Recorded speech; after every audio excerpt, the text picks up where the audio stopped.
علی بھائی، اگلا سوال ہے کہ آپ نے کئی ایک ویڈیوز میں اعتراف کیا ہے کہ حیات النبی صلی اللہ تعالی علیہ وسلم کا عقیدہ اگر برزخی مانا جائے تو بالکل درست، بالکل عین ایمان ہے، الحمدللہ۔ لیکن دوسری طرف آپ بریلوی اور دیوبندی مکاتب فکر کے برعکس قبر رسول صلی اللہ تعالی علیہ وسلم پر جا کر شفاعت کا سوال کرنے کو گستاخی اور حرام قرار دیتے ہیں، تو کیا ان باتوں کا سیدھا سادہ مطلب یہ نہیں نکلتا کہ آپ قبر رسول صلی اللہ تعالی علیہ وسلم کی حاضری کو ایک غیر ضروری بلکہ لغو کام سمجھتے ہیں؟ نعوذ باللہ من ذالک۔ نعوذ باللہ من ذالک، بالکل ایسا نہیں ہے۔ اللہ تعالیٰ آپ کو توبہ کی توفیق دے جنہوں نے بھی اس قسم کی میرے بارے میں بدگمانی کی۔ میرے بھائی، آلموسٹ آج سے 8 سال پہلے اکتوبر 2013 کے اندر میں نے قبر رسول صلی اللہ علیہ وآلہ وسلم کی حاضری کے کانٹیکسٹ میں 3 گھنٹے کی 2 ویڈیوز ریکارڈ کروائی تھی، 1.5 گھنٹے کی۔ مسئلہ نمبر 54C اور 54D۔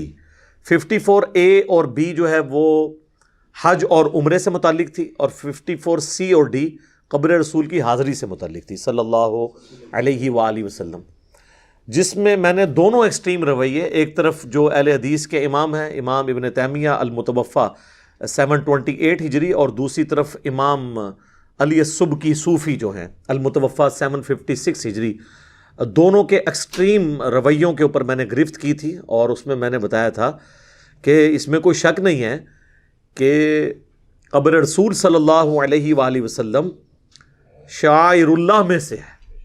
جب سورۃ البقرہ میں آیا کہ ان الصفا والمروہ من شعائر اللہ، صفا اور مروہ اللہ کی نشانیاں ہیں، اللہ کے سمبلز ہیں، تو قبر رسول تو اس کے نسبت بہت بڑا سمبل ہے، کیونکہ صفا مروہ کو تو نسبت اماں ہاجر کے ساتھ ہے۔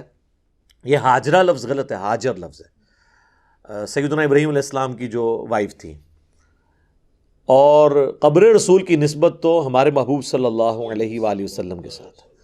اور میں کہتا ہوں کہ قبر رسول اتنا بڑا اللہ تعالیٰ کی نشانیوں میں سے ایک بڑی نشانی ہے کہ کسی اور پیغمبر کی قبر اتھینٹک ہمیں نہیں پتا، معلوم نہیں ہے کہ یہ اس پیغمبر کی قبر ہے یا نہیں، چونکہ نبی علیہ السلام قیامت تک کے لیے پیغمبر بنا کر بھیجے گئے ختم نبوت کی وجہ سے، لہٰذا آپ کی قبر کو بھی اللہ تعالیٰ نے سیو کر دیا، اور آج ہم پورے وثوق کے ساتھ نسل در نسل اس چیز کو عملی تواتر سے ٹرانسفر کرتے آئے ہیں۔ کبھی بھی ایسا لمحہ نہیں آیا پورے ان 1400 سال کی ہسٹری میں کہ کبھی عرب کی سرزمین پر کافروں کا غلبہ ہوا ہو۔ یہ ہمیشہ مسلمانوں کے پاس رہی ہے۔ ٹھیک ہے، مختلف فارم میں تھوڑا بہت وقتی طور پہ کچھ ہوا، لیکن مسلمانوں ہی کی حکومت رہی، صحابہ تابعین کی اولادیں وہاں پر آباد ہیں، اور نسل در نسل قبر رسول صلی اللہ علیہ وآلہ وسلم کا یہ سلسلہ رہا۔ حج موقوف نہیں ہوا، جب بھی لوگ حج پہ جاتے ہیں قبر رسول پہ حاضری کو یقیناً سعادت سمجھتے ہیں، شعائر اللہ میں سے ہے۔ اور سورہ الحج میں اللہ تعالیٰ نے فرمایا کہ جو اللہ کے شاعر ہیں ان کی عزت کرنا یہ دلوں کے تقوی میں سے ہے، تو نبی علیہ السلام کی قبر مبارک کی عزت کرنا، وہاں پر جانا، یہ نفلی عبادات میں سے ایک ٹاپ آف دا لسٹ نفلی عبادت ہے، اس میں تو کوئی شک ہی نہیں ہے۔ اور وہ قبر مبارک تو عام جگہ بھی نہیں ہے۔ صحیح بخاری اور صحیح مسلم کی متفق علیہ حدیث ہے، نبی صلی اللہ علیہ وآلہ وسلم نے فرمایا کہ میرے ممبر سے لے کر میرے گھر تک جنت کے ٹکڑوں میں سے ایک ٹکڑا ہے، جسے ہم ریاض الجنہ کہتے ہیں۔ اچھا، بڑی مزے کی بات ہے، امام بخاری نے اس حدیث کے اوپر باب باندھا ہے، قبر رسول سے ممبر رسول جنت کا ٹکڑا ہے۔ انہوں نے رسول اللہ کا گھر نہیں لکھا، کیونکہ آج کی ڈیٹ میں وہاں گھر ہے ہی نہیں ہے، وہاں نبی علیہ السلام کی قبر مبارک ہے۔ امام بخاری کا یہ لفظ قبر ایڈ کرنا اس حدیث کی ہیڈنگ کے اوپر، یہ ان کی نبی علیہ السلام کی قبر مبارک کے ساتھ جو عقیدت ہے اس کا ثبوت ہے کہ وہ نبی علیہ السلام کی قبر مبارک کو جنت کا ٹکڑا سمجھتے ہیں، اور ظاہر ہے اسی ٹکڑے میں سیدنا ابو بکر عمر رضی اللہ تعالیٰ عنہما کی قبریں بھی موجود ہیں۔ تو یہ ریاض الجنہ جنت کا ٹکڑا ہے۔ اس لیے آپ کو پتہ ہے کہ صحیح بخاری میں آتا ہے کہ سیدنا عمر رضی اللہ تعالیٰ عنہ دعا کیا کرتے تھے، اللہم ارزقنی شہادتاً فی سبیلک وجعل موتی فی بلد رسولک صلی اللہ علیہ وآلہ وسلم۔ اے اللہ، مجھے اپنی راہ میں شہادت کی موت دینا، اور اپنے رسول کے شہر میں موت عطا کرنا. اور اللہ تعالیٰ نے حضرت عمر فاروق رضی اللہ تعالیٰ عنہ کی دونوں دعائیں قبول کی. ان کی شہادت مدینہ شریف میں ہوئی اور اس سے بڑی سعادت قبر رسول کے ساتھ ان کو جگہ مل گئی. دنیا میں اور کوئی صحابی نہیں ہے حضرت ابوبکر عمر کے سوا کہ جن کی قبر پہ اتنے اہتمام سے پوری دنیا کے مسلمان جاتے ہوں، رسول اللہ کی نسبت کی وجہ سے، چونکہ حضور کے ساتھ دفن ہے. اور یہ انہوں نے خواہش کا اظہار کیا تھا. صحیح بخاری میں یہ حدیث ہے، بڑی لمبی حدیث ہے. جب سیدنا عمر کو زخم لگا اور چند دن جب گزرے، وہ جو بھی کھاتے تھے وہ معدہ کٹ گیا تھا، وہ باہر نکل جاتا تھا. انہیں یہ یقین ہو گیا کہ اب میں نہیں بچوں گا. تو انہوں نے اپنے بیٹے عبداللہ ابن عمر کو بھیجا اور کہا کہ سیدہ عائشہ کے پاس جاؤ، چونکہ وہ اس حجرے میں رہتی تھی، نبی علیہ السلام کی قبر مبارک ہے جہاں پہ، اور ان سے کہو کہ عمر اپنے دو ساتھیوں کے ساتھ، یعنی رسول اللہ صلی اللہ علیہ وآلہ وسلم اور سیدنا ابوبکر رضی اللہ تعالیٰ عنہ کے ساتھ دفن ہونا چاہتا ہے. اور یہ نہیں کہنا کہ امیر المومنین نے بھیجا ہے، یعنی کیونکہ میں خلیفۃ المسلمین ہوں، یہ اس کو حکم ہی نہ سمجھ لیں، میں اب تمہارا خلیفہ نہیں ہوں. کہنا عمر نے عرض کیا ہے، کیونکہ اسی حدیث میں انہوں نے کہا تھا کہ میں اپنے بعد اس امر خلافت میں 6 بندوں کے سوا کسی کو حقدار نہیں سمجھتا: علی، عثمان، طلحہ، زبیر، سعد بن ابی وقاص اور عبد الرحمن بن عوف رضی اللہ عنہم اجمعین. اس میں الفاظ ہیں کہ جا کے کہنا کہ عمر بن خطاب عرض کرتا ہے. اب سیدہ عائشہ جو ہیں وہ کہنے لگیں کہ میں نے یہ قبر کی جگہ اپنے لیے رکھی ہوئی تھی، لیکن آج میں عمر کو اپنے پہ ترجیح دیتی ہوں، تو عمر کو کہہ دو کہ یہیں پہ دفن ہوں گے. خیر اس کی کاسٹ ان کو پھر ادا کرنی پڑی ہے سیدہ عائشہ کو. وہ مسند احمد میں حدیث ہے، مشکات میں بھی موجود ہے کہ سیدہ عائشہ کہتی ہیں جب سے عمر دفن ہوئے ہیں نا، میں پردے کی حالت میں آتی ہوں ان قبروں پہ، کیونکہ پہلے تو میں اتنا اہتمام نہیں کرتی تھی، یہ سوچتی تھی کہ ایک میرے شوہر ہیں اور ایک میرے والد ہیں. تو یعنی یہ ان کا ایک تقوی اور پرہیزگاری تھی. اس سے کوئی یہ نہیں ہے کہ ان کا یہ عقیدہ تھا کہ وہ قبر کے نیچے سے دیکھ رہے ہوتے ہیں. بعض لوگ یہ عقیدہ نکالنا شروع کر دیتے ہیں. میرے بھائی جو سینکڑوں من مٹی کے نیچے سے دیکھ سکتا ہے نا، تو اس کے سامنے کپڑوں کا حجاب کوئی حجاب نہیں ہے. یہ ہمیں فضول قسم کے رزلٹ بیچ میں سے نکالتے ہیں. ان کی اپنی تقوی پرہیزگاری ہے جس کا وہ اظہار کرتی تھی، تو وہ پوری زندگی پھر اس چیز کا اہتمام کرتی تھی. بہرحال عبداللہ ابن عمر واپس آئے، صحیح بخاری کے الفاظ ہیں، اور کہا کہ ابا جی آپ کی خواہش پوری ہو گئی ہے. تو انہوں نے کہا اللہ کی قسم مجھے اس دنیا میں اس سے بڑھ کر کوئی محبوب چیز نہیں تھی کہ میں رسول اللہ کے ساتھ دفن ہوں. اور پھر فرمایا جب میں مر جاؤں دوبارہ میری میت کو لے جانا وہاں پر، اور سیدہ عائشہ سے دوبارہ اجازت مانگنا. ہو سکتا ہے ابھی میرے روب کی وجہ سے اجازت دے دی ہو، جب میں مر جاؤں گا پھر میرا کون سا روب ہے. اگر دوبارہ اجازت ملے تو دفن کر دینا، ادروائز مجھے مسلمانوں کے قبرستان میں دفن کر دینا. کوئی ضد نہیں کرنی اس چیز کو، کوئی یعنی میری اہمیت کے پوائنٹ آف ویو سے وہاں پہ کسی پہ جتانے کی ضرورت نہیں ہے. یہ حدیث ہے جو بخاری میں ہے. اور یہاں پہ ہمارے بریلوی اور دیوبندی علماء جو ہیں ہمیں کہانی سناتے ہیں کہ جی وہ مولا علی کو ابو بکر نے وصیت کی تھی رضی اللہ عنہما کہ میری لاش کو جا کے قبر رسول کے باہر رکھنا، اگر کنڈی کھل گئی تو وہ کنڈی خود بخود کھل گئی. کنڈی خود بخود کھلنے کی ضرورت ہی نہیں تھی، حضرت عائشہ اندر موجود ہے. ہو سکتا ہے کنڈی کھلی ہو، دروازہ کھٹکھٹایا، حضرت عائشہ نے کھول دیا ہو. اس کو یہ واقعہ بنا لینا کہ وہ خود بخود کنڈی کھلی اور پھر کہتے ہیں نہیں قبر سے آواز آئی حبیب کو حبیب سے ملا دو. ہم یہ عرض کرتے ہیں کہ ابو بکر رضی اللہ تعالیٰ عنہ اور حضرت عمر یہ دونوں جگری یار تھے. اور اگر حضرت عمر کو پتا تھا کہ ابو بکر کے لیے کنڈی کھلی ہے تو ان کو بھی اپنے بیٹے کو یہی کہنا چاہیے تھا کہ پہلے بھی 2 سال پہلے ایک کنڈی کھلی تھی نا، 11 سال پہلے آلموسٹ، تو دوبارہ کھل جائے گی. وہ آ گیا بخاری شریف، یہ تھا کہانی شریف، اور ہم نے پکڑ لی یہ کہانی شریف ہے. بالکل جھوٹ ہے.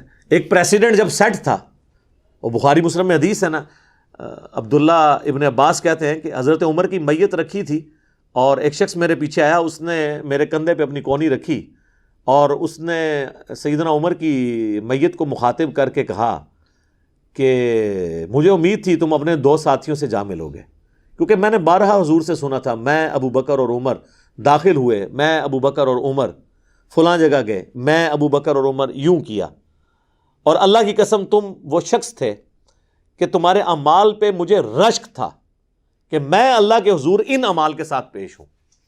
سر اتنی بڑی کامیابیاں، قادسیہ، یرموک آپ دیکھیں، اتنا اسلام کا دائرہ وسیع ہوا۔ تو عبداللہ ابن عباس کہتے ہیں میں نے یوں مڑ کے دیکھا تو وہ سیدنا علی ابن ابی طالب تھے جو حضرت عمر کی میت کے اوپر یہ تعریفی کلمات کہہ رہے تھے۔ تو اس میں موجود ہے میں ابو بکر عمر، میں ابو بکر عمر۔ تو جب ابو بکر کے لیے کنڈی کھلی ہے تو عمر کے لیے کیوں نہیں کھلی؟ کہانی تھی، پکڑی گئی۔ اسی لیے تو ہم عرض کرتے ہیں کہ مرنے سے پہلے اے مسلمان کر لے اس پہ غور، کتابوں کا خدا اور ہے اور یہ تمہارے بابوں کا خدا اور یہ اور خدا ہے، ان کا خدا ہمارے والا ہی ہے، لیکن ان کوالٹیز کے ساتھ یہ نہیں مانتے جو کتابوں کے اندر آئی ہیں، یہ اپنے بابوں کے کہنے کے مطابق چیزیں لے کے چل رہے ہوتے ہیں۔ بہرحال یہ بہت بڑی فضیلت۔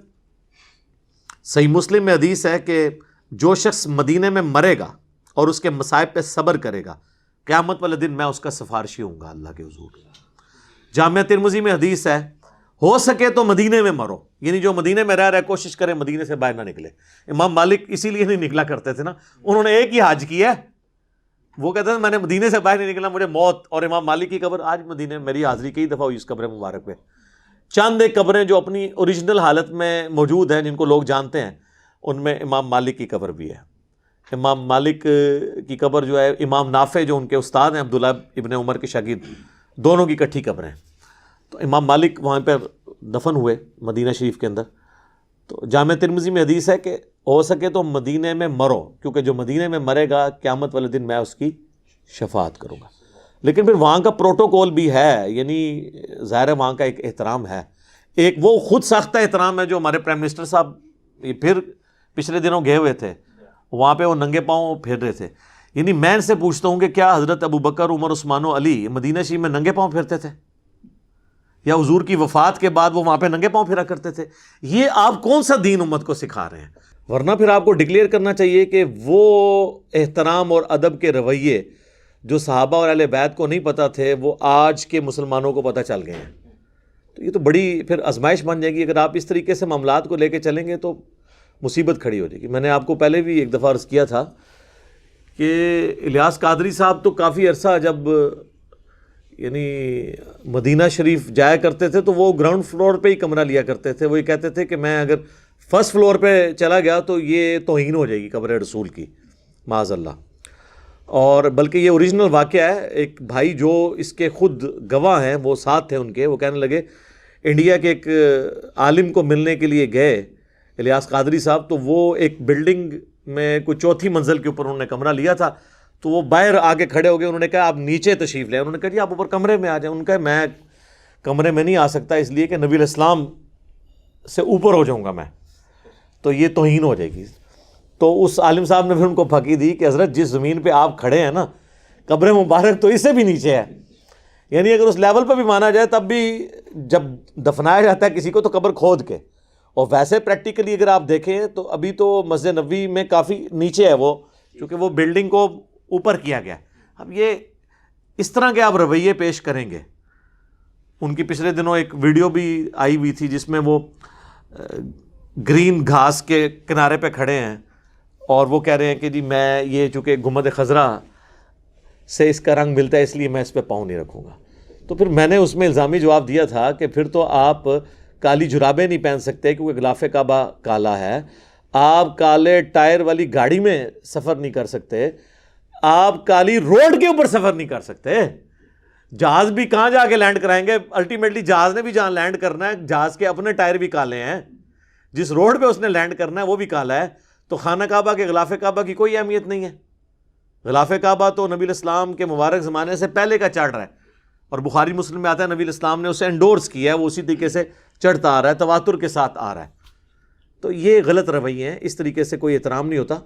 جو اوریجنل چیز ہے وہ قبر رسول ہے، آپ اس کا احترام کریں، اور جیسا کہ کرنے کا حق ہے۔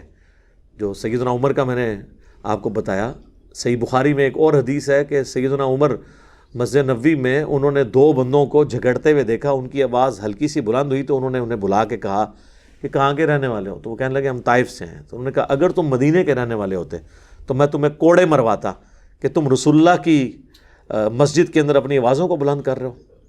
آج بھی اگر آپ دیکھیں روضہ شریف کے اوپر انہوں نے وہ آیات لکھ کے لگائی ہوئی ہیں، ان الذین یغضون اصواتهم عند رسول اللہ، بے شک وہ لوگ جو رسول اللہ کے حضور اپنی آوازوں کو پست رکھتے ہیں ان کے دلوں کو اللہ نے تقوی کے لیے چن لیا۔ بلکہ ابھی کچھ دنوں پہلے تو یہ دوبارہ سے رینوویشن ہوئی ہے نا کرونا کی وجہ سے، اب میں نے دیکھا ہے انہوں نے وہ آیت بھی لکھ کے نا اوپر پورا ایک مینیجبل فارم ہے، یا ایھا الذین آمنوا لا ترفعوا اصواتکم فوق صوت النبی، یہ آیت بھی لکھ کے لگا دی ہے سورۃ الحجرات کی کہ اے ایمان والو نبی کی آواز سے اپنی آواز کو بلند نہ کرو ورنہ تمہارے اعمال اکارت ہو جائیں گے اور تمہیں خبر بھی نہیں ہوگی۔ اور صحیح بخاری میں آتا ہے یہ حضرت ابو بکر عمر کے بارے میں نازل ہوئی۔ ابن ابی ملیکہ کہتے ہیں قریب تھا کہ اس مخلوق کے دو بہترین لوگ برباد ہو جاتے جب انجانے میں رسول اللہ کی مجلس میں آپس میں گفتگو کرتے ان کی آوازیں بلند ہوئیں اور اللہ نے یہ آیات نازل کر دی۔ یعنی وہ رسول اللہ کے ساتھ انہوں نے کوئی مس بیہیو نہیں کیا، آپس میں لڑ پڑے۔ وہ ایک قبیلہ آیا تھا، اس کا نبی علیہ السلام نے ایک امیر مقرر کیا تو حضرت ابوبکر کے مشورے سے، تو حضرت عمر نے کہا نہیں یہ بہتر ہے، تو اس میں پھر حضرت ابوبکر عمر کے درمیان تلخ کلامی ہوئی کہ آپ میری رائے کی مخالفت کرتے ہیں، تو پھر آیات نازل ہوئیں۔ اور بخاری کے الفاظ ہیں جب یہ آیات نازل ہوئیں تو عبداللہ ابن زبیر کہتے ہیں اس کے بعد حضرت عمر اتنی کم آواز کے اندر گفتگو کرتے تھے کہ نبی علیہ السلام بعض اوقات کہتے تھے عمر اونچا بولو مجھے آواز نہیں آ رہی۔ پھر اگلی آیات نازل ہوئیں ان الذین یغضون اصواتهم عند رسول اللہ، بے شک وہ لوگ جو اپنی آوازیں پست رکھتے ہیں رسول اللہ کے حضور، اللہ تعالیٰ نے ان کے دلوں کو تقوی کے لیے چن لیا۔ تو قبر رسول کی حرمت کا خیال رکھنا، نبی علیہ السلام اپنی مبارک زندگی میں جتنے قابل احترام تھے آج وفات کے بعد بھی قبر مبارک پہ ویسا ہی احترام کیا جائے گا، وہاں پہ آوازیں بلند نہیں کی جائیں گی۔ آپ دیکھیں وہاں پہ جو شرطے انہوں نے کھڑے کیے ہوئے ہیں نا، وہ آواز کے ساتھ آپ کو منع نہیں کرتے ہیں، وہ اشارہ کرتے ہیں ایسے ایسے، ٹھیک ہے۔ اور ہمارے یہاں پہ وہ پاکستانی کہتے ہیں جی وہ روزہ شریف الکنڈ کر کے کھلوتے ہیں، ان کو وہ کمر نظر آ رہی ہوتی ہے، خود جو یہ بدتمیزی کرتے ہیں وہاں پہ اونچا اونچا سلام پڑھنا شروع کر دیتے ہیں، اس کی تو کوئی اجازت نہیں ہے۔ سنن ابی داؤد میں حدیث ہے میری قبر پہ میلہ مت لگانا، تم دنیا کے کسی بھی حصے میں درود پڑھو گے اللہ تمہارا درود میرے تک پہنچا دے گا۔ سنن نسائی میں حدیث ہے کہ زمین میں کچھ فرشتے سیاحت کرتے ہیں جو میرے امتیوں کا سلام میرے تک پہنچاتے ہیں۔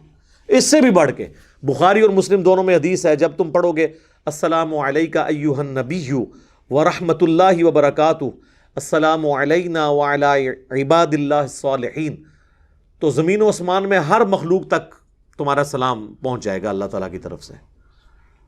تو ہمارا سلام پہنچتا ہے، اسی سے وہ حاضر و ناظر نکال رہے ہوتے ہیں نا، السلام علیکہ ایھا النبی، اس میں موجود ہے کہ اللہ تعالیٰ سلام پہنچا دے گا، تو ہمارا صلاۃ و سلام پہنچ رہا ہے۔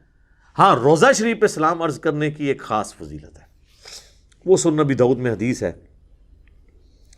اور امام ابو داؤد اسے قبر پہ حاضری والے چیپٹر میں لے کے آئے ہیں کہ جو بھی میرا امتی مجھ پہ آ کر سلام عرض کرے گا اللہ میری روح لوٹا دے گا، میں اس کے سلام کا جواب بھی دوں گا۔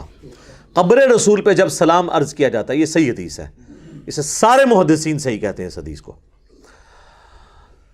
تو اللہ تعالیٰ نبی علیہ السلام کی روح کو متوجہ کرتا ہے۔ یہ روح کا لوٹنا برزخی ہے، ورنہ تو جان نکلنے کی تو تکلیف ہوتی ہے، اور یہ جواب بھی برزخی ہے۔ اگر کوئی کہتا نہیں ہے حقیقی سننا اور حقیقی جواب ہے تو پھر آواز باہر بھی آنی چاہیے، اگر میری آواز اندر جا رہی ہے تو سلام کی آواز پھر مجھے بھی آنی چاہیے، یہ برزخی ہے۔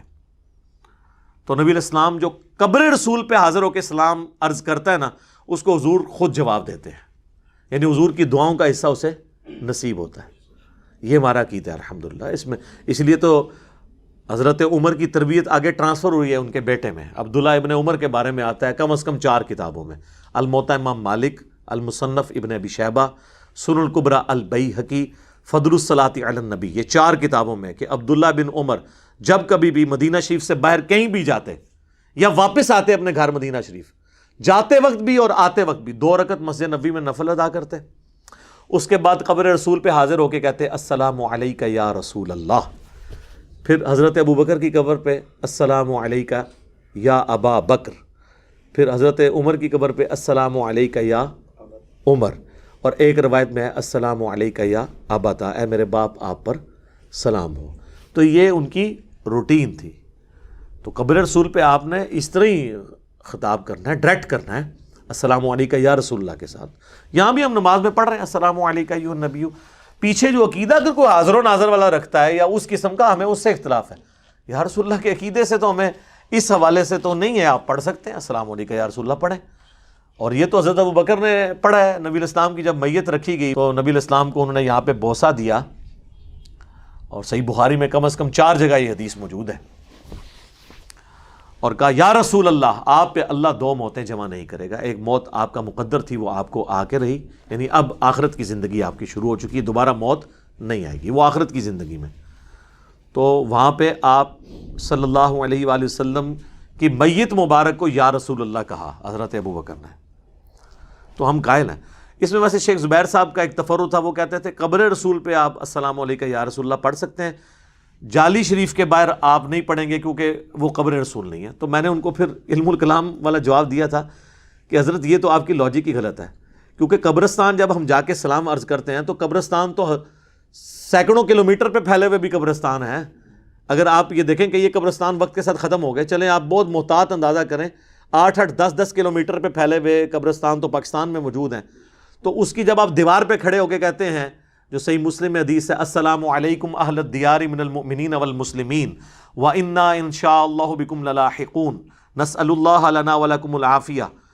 تو وہ جو دیوار کے پاس قبر ہے اس تک بھی اللہ سلام پہنچاتا ہے، جو 10 کلومیٹر آخری دیوار کے پاس قبر ہے اس تک بھی سلام پہنچتا ہے. تو یہاں پہ بھی جعلی شریف کے تھوڑے سے پیچھے جا کے قبر مبارک ہے، یہاں تو اور کوئی چیز بھی نہیں راستے میں. تو یہ بات بالکل اللاجیکل ہے. سلام عرض کریں، بار بار جائیں.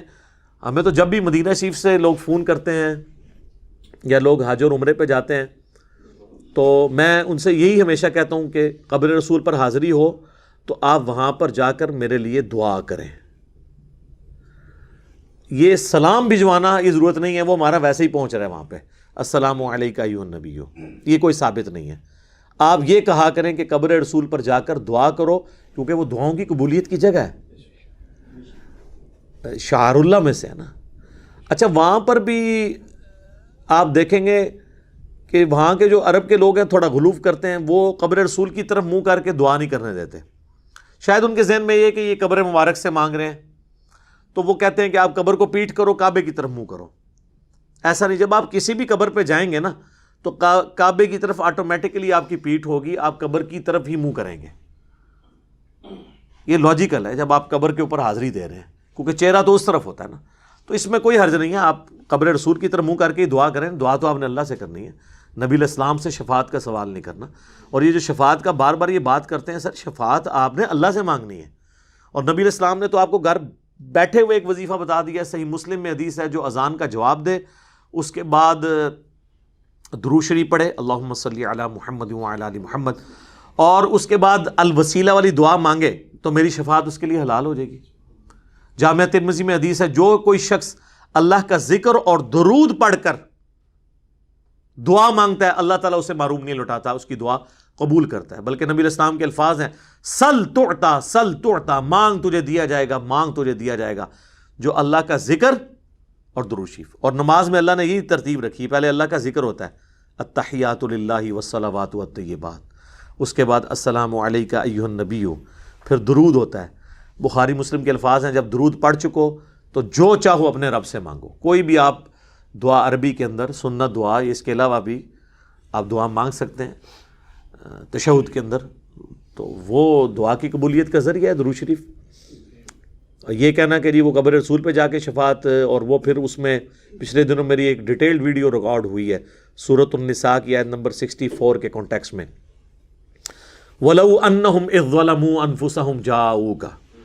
وہ حافظ ابن کثیر ایک بے سند روایت لے آئے جی. ایک وہ اعرابی تھا، وہ قبر رسول پہ حاضر ہوا اور وہاں پہ دوسرے بندے کو نیند آ گئی. نبی علیہ السلام نے بشارت دی. اس نے یہ آیت پڑھ کے کہا کہ یا رسول اللہ میں آپ کے پاس آیا ہوں، آپ اللہ کے حضور سفارش کریں. تو وہ مصنف ابن ابی شیبہ سے بھی پیش کرتے ہیں. اس روایت میں تو عامش مدلس سے ان سے روایت کر رہا ہے. ابن کثیر والی روایت ہے ہی بے سند ہے، اور یہی وہ مولانا تقی عثمانی صاحب نے بھی اپنی تفسیر میں لکھی ہے. یہی جو ہے احمد بریلوی صاحب کی تفسیر میں بھی ان کے جو شاگرد ہیں نعیم الدین مراد آبادی، انہوں نے لکھی ہے. اور وہ کہتے ہیں دیکھیں جی صحابہ کرام تو جا کے ڈائریکٹ قبر رسول پہ سوال کرتے تھے، اور وہ ہم پوچھتے ہیں وہ جو صحابہ کرام کرتے تھے وہ خلفائے راشدین سے زیادہ دین جانتے تھے. روایتیں ہی ثابت نہیں. جو ثابت ہے وہ بخاری میں 1010 نمبر حدیث ہے کہ حضرت عمر کے زمانے میں جب قحط پڑ جاتا تو وہ دعا کرتے اللہم انا کنا نتوسل الیک بنبینا، اے اللہ پہلے پہل ہم تیرے نبی کو تیری بارگاہ میں لے کے آتے تھے، ان کا وسیلہ اختیار کرتے تھے، ان کی دعا کی برکت سے تو بارش نازل فرماتا تھا، اب ہم ان کے چچا کو لے کر آئے ہیں تو ان کی دعا کی برکت سے بارش نازل ہو جاتی۔ تو سیدنا عمر رضی اللہ تعالیٰ عنہ ان کو تو کبھی وہم بھی نہیں آیا کہ وہ ڈائریکٹ جا کے قبر رسول سے جا کے بارش مانگ لے یا کہہ دیں کہ یا رسول اللہ آپ اللہ سے بارش لے کے دیں۔ وہ تو کہہ رہے ہیں اللہ جب تک نبی موجود تھے ان کو لے کے آتے تھے، اور یہ ہے صحیح بخاری، اور وہ کہانی شریف بنا لیتے ہیں، یا وہ روایتیں انتہائی درجے کی کمزور روایتیں، اس پہ میری پوری ڈیٹیل ویڈیو ریکارڈ ہے۔ لیکن یہ تو بہت آگے گئے ہیں نا جی، انہوں نے تو فضان سنت میں الیاس قادری صاحب نے، اور فضائل اعمال کا جو چیپٹر ہے فضائل حج، اس میں شیخ زکریا کانوی صاحب نے تو لکھا ہے کہ 555 ہجری میں جب شیخ احمد رفاعی قبر رسول پہ حاضر ہوئے تو نبی علیہ السلام نے 90,000 لوگوں کی موجودگی میں اپنا ہاتھ مبارک قبر سے باہر نکالا اور شیخ احمد رفاعی نے بوسہ دیا، اور یہ منظر دیکھنے والوں میں شیخ عبد القادر جیلانی کا نام بھی ذکر کیا جاتا ہے۔ تو میں نے اس پہ عرض کیا تھا کہ عبد القادر جیلانی تو پیر ہیں شیخ احمد رفاعی کے، انہوں نے ہاتھ کیوں نہیں چوما؟ گستاخی ہے نا، کہتے ہیں نہیں وہ دیکھنے والوں میں شامل تھے، بڑی بدبختی ہے جی، تکدے ہی رہ گئے نے تے مرید جڑا وہ نمبر لے گیا، کہانی جھوٹ۔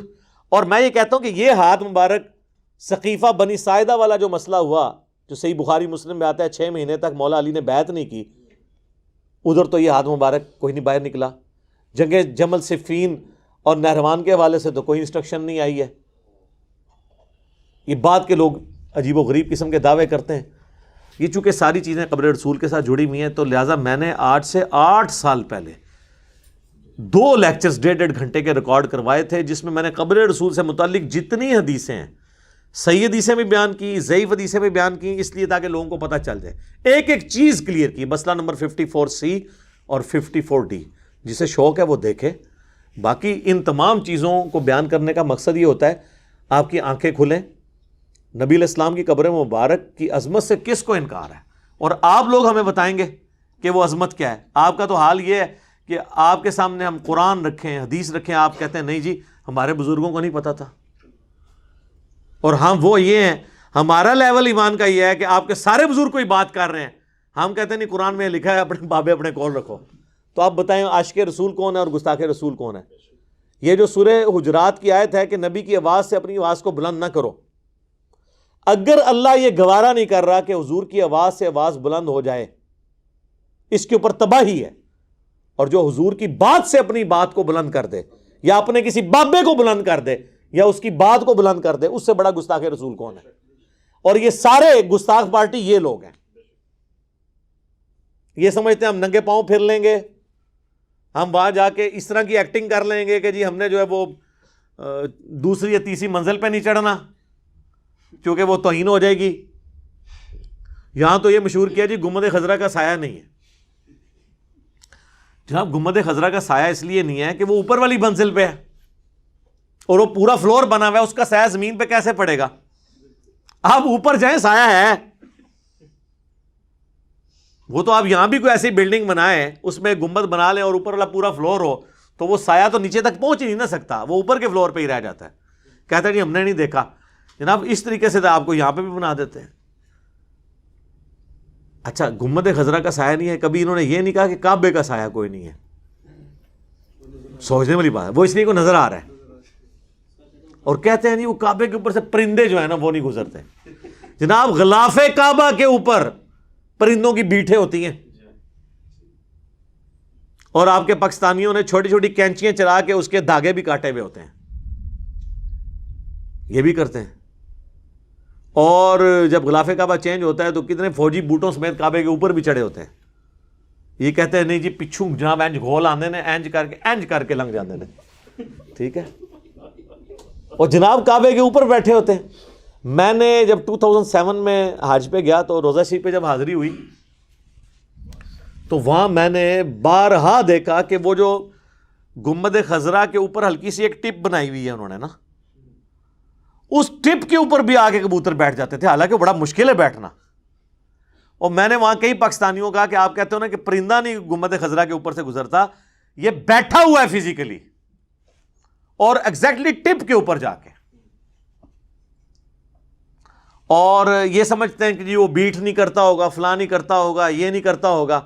گنبد خضرا ہر 1-2 سال کے بعد یا سال میں غالباً 2 دفعہ اس کو پینٹ کیا جاتا ہے، اس کو مینیج کرنے۔ یہ لکڑی کا بنا ہوا ہے، اس کے اوپر وہ جو چادر لگی ہوئی ہے جست کی، اور اندر جو اس کا گنبد ہے وہ لکڑی کا بنا ہوا ہے، اور یہ بھی مطلب 678 ہجری میں رکھا گیا۔ اس کے اوپر میری الگ سے ویڈیو بھی ریکارڈ ہوئی تھی جس میں نے بتایا تھا کہ یہ امام جو سمہودی ہیں جنہوں نے وفاء الوفا کتاب میں پوری مدینہ شریف کی ہسٹری لکھی ہے 900 سال کی، اس میں انہوں نے لکھا ہے، خود اعلیٰ حضرت نے اس چیز کو نقل کیا ہے کہ جی پہلے تو گنبد خضرا نہیں تھا، اور اس کا کلر جو یہ گرین ہوا ہے نا یہ بھی 150-200 سال پہلے ہوا ہے۔ پہلے گنبد خضرا نہیں ہوتا تھا، یہ وائٹ کلر کا گنبد ہوتا تھا، گرین بعد میں ہوا۔ تو اب وہ گرین کے ساتھ چونکہ ایک لوگوں کی ایفیلیشن ہوگی، اب اس کو چینج نہیں وہ کرتے۔ ویسے میرا تو یہی ہے کہ اس کو وقتاً فوقتاً مختلف کلرز کے ساتھ چینج کرنا چاہیے، اگر کم از کم اتار نہیں سکتے تو اس کو چینج کریں تاکہ لوگوں کو پتہ چلے کہ اس کا تعلق نبی علیہ السلام، صحابہ، تابعین کے ساتھ نہیں ہے، حالانکہ گنبد بنانے کی ٹیکنالوجی قبل از مسیح تھی۔ یہ آیا صوفیہ ٹرکی کے اندر، یہ نبی علیہ السلام کی پیدائش سے کئی سو سال پہلے کا بنا ہوا ہے، اور کتنی بڑا وہ گنبد ہے۔ پھر عبد الملک بن مروان کے دور میں قبۃ الصخرہ بنا، یہ ڈوم آف دا راک، گولڈن ڈوم جو یروشلم میں ہے، جس چٹان سے نبی علیہ السلام معراج پہ چلے گئے تھے، یہ تو صحابہ کے دور میں بنا ہے۔ انہوں نے گنبد خضرا کیوں نہیں بنوا دیا؟ اس لیے انہیں پتا تھا، صحیح مسلم حدیث ہے، میں تمہیں منع کرتا ہوں قبروں پہ عمارتیں مت بنانا، قبروں کو پکا مت کرنا، قبروں پہ مت بیٹھنا، نہ ڈائریکٹ قبر پہ بیٹھنا ہے نہ مجاور بن کے بیٹھنا ہے۔ لہٰذا اس وقت کتابوں والا دین فالو ہوتا تھا، بابوں والا نہیں ہوتا تھا، اس لیے یہ معاملات چلتے رہے۔ اب لوگ بابوں کو لے کے چلتے ہیں اور الٹا پھر ہم پہ الزام لگاتے ہیں کہ جی وہ قبر رسول کی اہمیت کو نہیں مانتے۔ ہم کیوں نہیں مانتے جی؟ میں تو کہتا ہوں اس سے بڑی کوئی بدبختی نہیں کوئی حاج اور عمرے پہ چلا جائے اور قبر رسول پہ اس کی حاضری نہ ہو۔ یہ علیحدہ بات ہے کہ حج اور عمرے کا حصہ نہیں ہے، یہ تو کوئی بھی نہیں کہتا، لیکن اتنی دور جا کے محروم رہ جانا یہ بہت بڑی بدبختی ہے۔ ہم تو جتنی بار گئے ہیں الحمدللہ مدینہ شریف زیادہ ہی دن گزارے ہیں، ٹھیک ہے، تو اللہ کا شکر ہے۔ جو لوگ جائیں وہ میری ویڈیو بھی ضرور دیکھیں، میں نے اس میں پورا نقشہ بتایا کہ یہ آپ جب جالی شریف کے سامنے آئیں گے تو حضرت نبی علیہ السلام کی قبر مبارک، آپ کا چہرہ مبارک جس حصے میں وہ سامنے انہوں نے ایک کٹورا سا بنا دیا ہوا ہے اسی جالی کے ڈیزائن میں، پھر تھوڑا سا آگے حضرت ابوبکر کا جہاں چہرہ مبارک ہے اس کے اوپر لکھا بھی ہوا ہے اب انہوں نے ابوبکر، عمر، تاکہ آپ سٹیپ وائز سلام عرض کریں، باب السلام کی طرف سے انٹر ہوں اور باب جبریل کی طرف سے باہر نکل جائیں۔ تو یہی انہوں نے ترتیب بنائی ہوئی ہے، ایک طرف سے انٹر ہوتے ہیں دوسری طرف سے باہر نکل جاتے ہیں۔ اللہ تعالیٰ ہمیں بار بار روضہ شریف کی حاضری نصیب فرمائے اور ایمان و عافیت کے ساتھ مدینہ شریف میں موت، بقیع غرقد میں مدفن اور جنت الفردوس میں اپنے محبوب صلی اللہ علیہ وآلہ وسلم کا پڑوس نصیب فرمائے۔ آمین ثم آمین۔